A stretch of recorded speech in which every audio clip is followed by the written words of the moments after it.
Oh man, I am so stressed out. Me too. Classes are absolutely brutal this time of year. How are yours? They're okay, it's just been really annoying to deal with some of the teachers. I know, I have been swamped with projects, and the grades aren't even worth the trouble at this point. What's your hardest class? Probably Ethics of Decision Making on a Global Scale 404. It's such a challenging class. What about you? That's not important. Any big projects coming up? Hold on, why are you acting so suspicious? I'm not. Anyway, let's move on to the intro.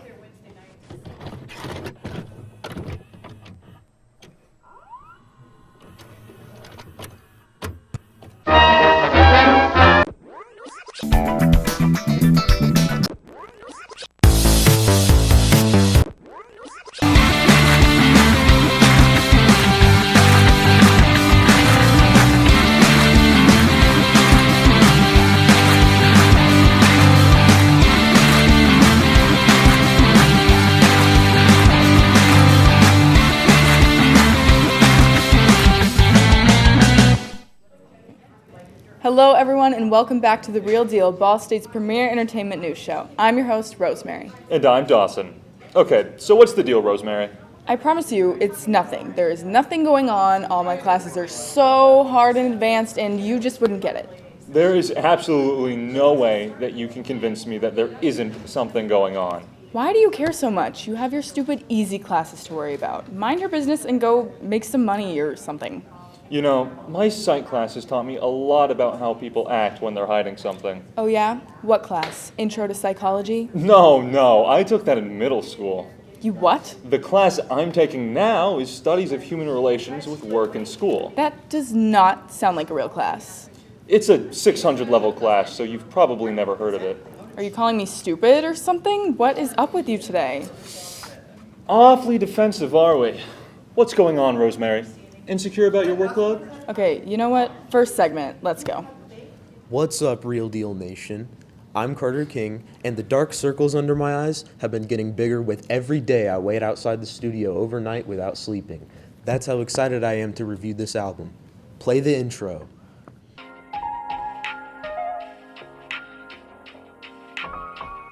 Throughout his extensive musical history, George Miller has always struggled with consistency. Since the days of his first project under the Joji name, Chloe Burbank, Miller has obtained a grasp on a few great tracks per album, but let the rest fall between his fingers like sand. On his 2017 EP In Tongues, Joji struggled much less with consistency, but more so with production value and songwriting. On Ballads 1, his first studio album, he showed considerable improvement with some memorable alternative R&B tracks like Test Drive, Yeah Right, and his biggest hit to date, Slow Dancing in the Dark. 2020's Nectar showed further improvement in production value with wonderful tracks like You, Run, and Like You Do, but still, he let many tracks slip through his grasp, and Nectar is Joji's most inconsistent project as a result, in my opinion. Going into last year's Smithereens, I expected Joji to continue his streak of improvement. At a length of only 24 minutes, he has cut most of the filler this time around and given his audience a much more concise and digestible body of work. The opening track, Glimpse of Us, was a massive hit earlier last year, once again allowing Joji to prove himself as a powerful force in modern pop and R&B.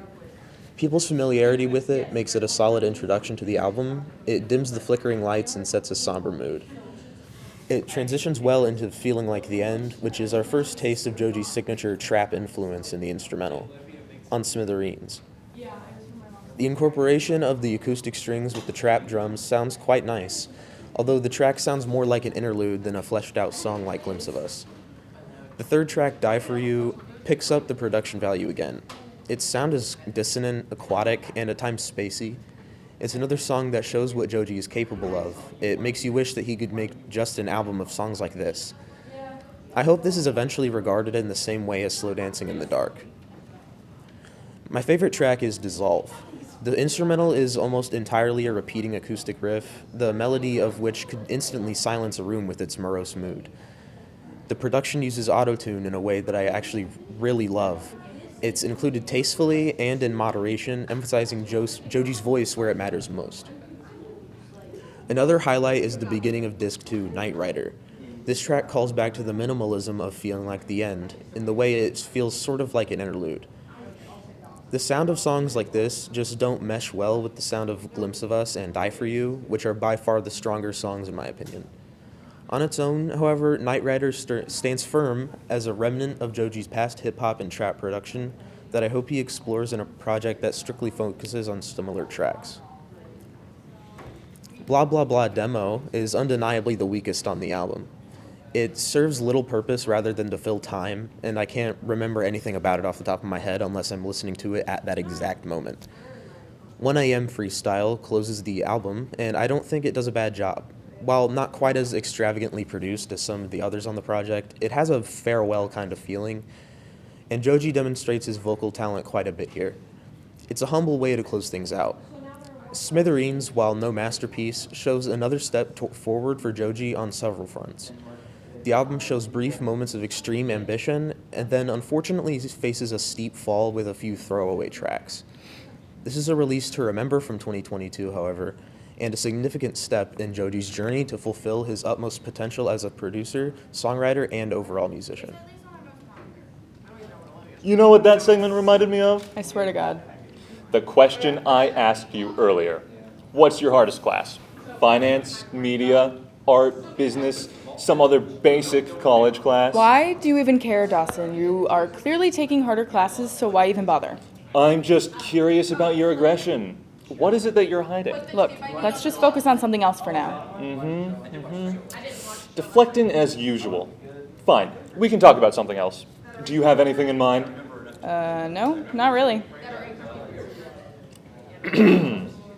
So, about your classes. Dude, I don't understand why this matters. Because you're hiding something, and I want to know what it is. You'll never get it out of me, so just give up.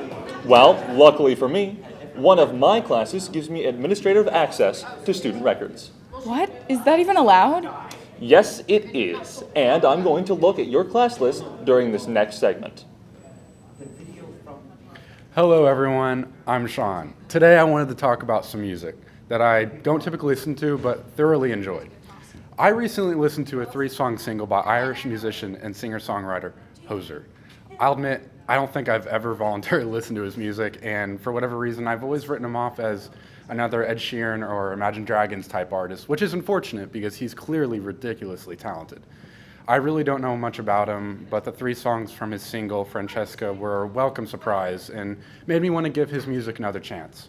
I love his R&B gospel style, which I've since learned was largely influenced by artists like Nina Simone and Muddy Waters. And you can clearly see that in his music, and especially in songs like All Things End. Out of curiosity, I looked into the meaning behind Eat Your Young, and from what I can tell, he's drawn a lot of inspiration from the 9 circles of hell, and more specifically, the 3rd circle, gluttony. This is based on Dante Alighieri's epic poem, Divine Comedy. The title of the track could also be a subtle callback to 1729 satirical essay, A Modest Proposal by Jonathan Swift, who suggested that the poor sell their children to be cannibalized by the rich as a solution to poverty in Ireland at the time. Kind of spooky, but I thought it was appropriate for Halloween.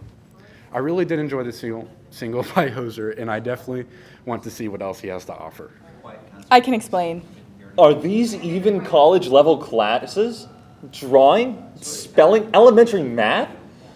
Where do we even have these? This is a perfectly reasonable situation with a perfectly reasonable explanation. Wait, let me guess. You're an elementary education major. Yeah, that's totally it. Now we can move on from all this. Hold on, I forgot. I can check your major. Undeclared? Okay, Dawson, this is getting ridiculous. What's really going on with these? These aren't even college courses. Does the school even know about this? They're mostly online. I bet you take at least one of those. I think they're required for freshmen or something. What? You're taking a class called Intro to Reading. How would that be a freshman required course? Okay, look, I'll explain everything to you after this last segment. Already? I need time to form my words. Segment, please. Disney Plus has finally streamed the new Haunted Mansion movie that was released in theaters on July 28th. This is the 3rd version of the Haunted Mansion that Disney has released behind the 2003 Eddie Murphy and the 2021 Muppets Haunted Mansion. With the new Haunted Mansion, Disney Plus has also released 2 other Haunted Mansion backdrops: Haunted Mansion Swinging Awake and Haunted Mansion Swinging If You Dare. Haunted Mansion Swinging Awake, which takes place in the dining room where you would typically see the ghostly couples dancing on the floor. You will see a ghost playing Halloween music from an organ as it is storming outside, and will see the occasional lightning flashes. Then in the Haunted Mansion Enter If You Dare shows the outside of the Haunted Mansion house as it plays the scary Halloween music as it is thunderstorming outside. Both of these are good things to have on when having company over, or even to have on in the background, or as trick-or-treaters are ringing your doorbells, and it will fit the holiday theme. Although Eddie Murphy had an amazing performance in the 2003 Haunted Mansion, the new Haunted Mansion has put changes and scares into the movie that will surprise the audience and is definitely worth the 2-hour rewatch. If you're not looking for something as frightening, then the Muppets Haunted Mansion is for you. The Muppets take on the movie lasts for 53 minutes and takes you more through the ride at the park, as well as putting new challenges on the Muppets. The bigger names in the Muppets is John Stamos, Yvette Nicole Brown, and Alfonso Ribeiro. If you're looking for something new to watch to help you put in the holiday spirit, go watch the new Haunted Mansion movie on Disney+. Okay, so I basically lied about my past education to get into Ball State. Excuse me? Yeah, I actually have never been to school before. Wait, so are those actually like elementary level classes? How is the school not seeing through this? I'm extremely persuasive. I was raised by a traveling group of public speakers. It's actually helped me more than any education ever could. Well, what made you decide to come to college at all? That's simple. I always wanted to be a part of the real deal. So you mean to tell me that after living your whole life with no education, being raised by a group of traveling public speakers, which I didn't even know was a thing, and lying to get here, it was all done for this show? Yep, and I have loved every minute of it. That is the greatest story I have ever heard. So inspirational. What a life. If you need help with any of your classes, please let me know. Thank you. Now, can we never bring this up again unless we need some sort of cheap cop-out plotline for the show? Sure thing. In fact, let's just go to our final words. This week, I was feeling an IQ level of about negative 500, so it only makes sense that I listen to my favorite brain-rotting podcast. Emergency Intercom, a podcast hosted by Drew Phillips and Enya Umanzar, is actually the funniest thing ever. I'm not usually a crude joke type of person, but this show is peak potty humor, and I cannot resist giggling to myself in public whenever I listen. Drew and Enya managed to talk about everything from personal trauma to daily routines while still maintaining the humor of 2-year-olds, which apparently matches my own education level.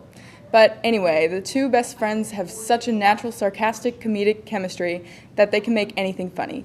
Drew said himself that it's a stream of consciousness vibe, which is very true, and very much just two best friends being hilarious. Basically, they make every person ever's dream of having a successful podcast with their best friend true.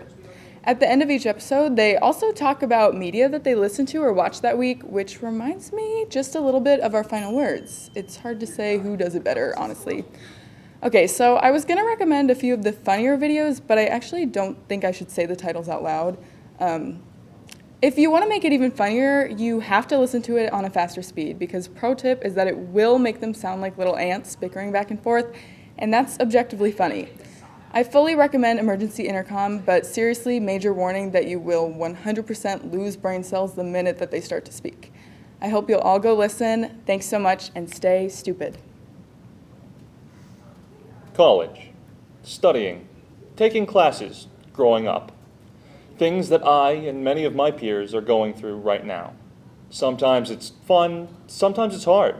Sometimes you need to escape, get away from it all. That's why you should watch a decade-old TV show about the whimsical Greendale Community College.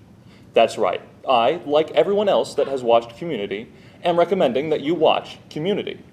I recently finished the show via late-night binging sessions and pulling out my phone in the middle of conversations to pretend I needed to take a phone call, only to open Netflix.